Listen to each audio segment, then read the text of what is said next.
Kyoto, Japan. A young samurai named Teacher collapsed during training. Not because his body failed, but because something deeper did. His master, Yamamoto-sensei, stood over him, calm and unmoved. "You are not tired because your body is weak," he said. "You are tired because your spirit is heavy." Teacher didn't understand. He trained harder than anyone, slept less, pushed further. Yet every day he felt emptier, drained, hollow.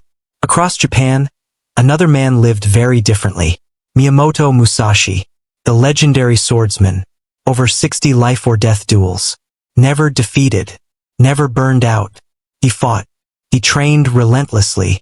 He created art, wrote philosophy, meditated for days. And yet he never collapsed. Why? Here is the truth nobody tells you. Your exhaustion doesn't come from what you do.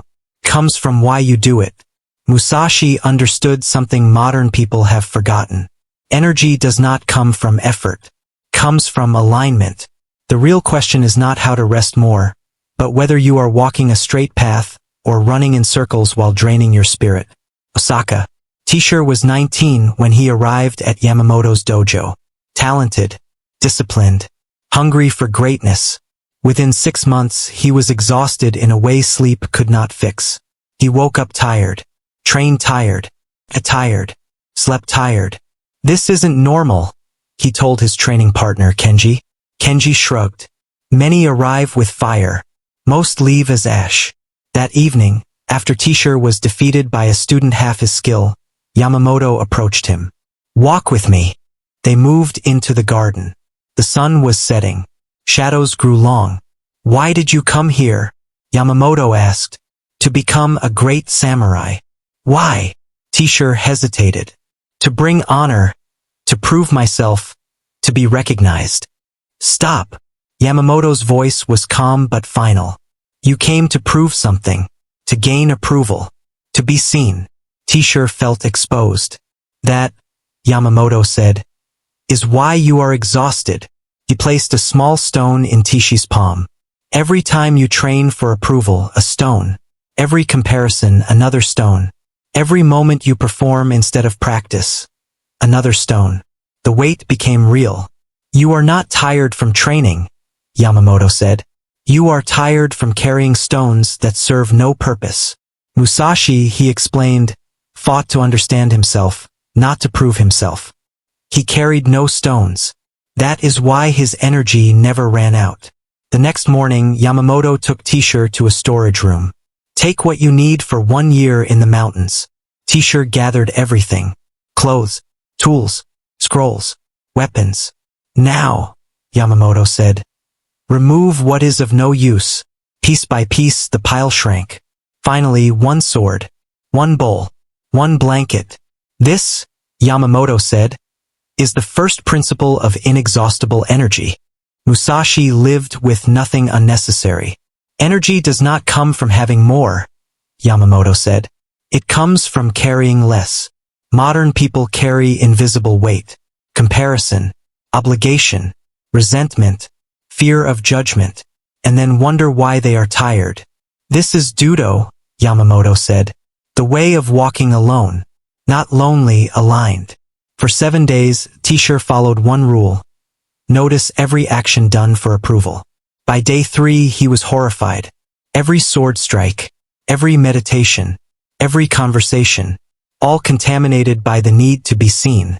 That split, Yamamoto explained, between doing and performing drains more energy than any battle. Musashi never compared, never performed. "When you compare," Yamamoto said, "you abandon your path and step onto another man's road." Blindfolded training followed. Without comparison, Tishi's energy stabilized. By week 4, the heaviness lifted. He trained without commentary, moved without resistance. "This," Yamamoto said, "is ordinary mind action without added weight." Energy, Yamamoto explained, has 2 sources. Physical energy limited. Spiritual energy renewable. Spiritual energy drains when divided. When your actions oppose your values. When you seek approval instead of purpose. When your mind is elsewhere. Musashi aligned everything. Do nothing which is of no use, Yamamoto read. The Stoics understood this too. You control your perception, not outcomes. Attachment drains energy. Presence restores it. Musashi lived in Mushin, no mind. Action without resistance. That is why he never tired.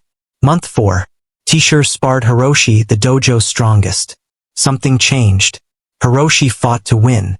Teacher fought to be present. Minutes passed. Hiroshi tired. Teacher remained calm. I need rest, Hiroshi said. Teacher wasn't winded. Winning drains energy, Teacher said later. Presence creates it. At the monastery, rhythm replaced motivation. Same routine. Every day. No novelty. Teacher learned the truth. Resistance drains energy. Presence conserves it. Carrying water became practice. Silence became fuel. Energy came not from excitement but from alignment. Years later, Teacher taught students of his own. One collapsed, exhausted. Teacher placed a stone in his hand. You are not tired from effort, he said. You are tired from carrying weight that is not yours. Musashi's secret was never hidden. Remove what is of no use. Detach from outcome. Walk straight. Energy follows alignment. The straight path never tires.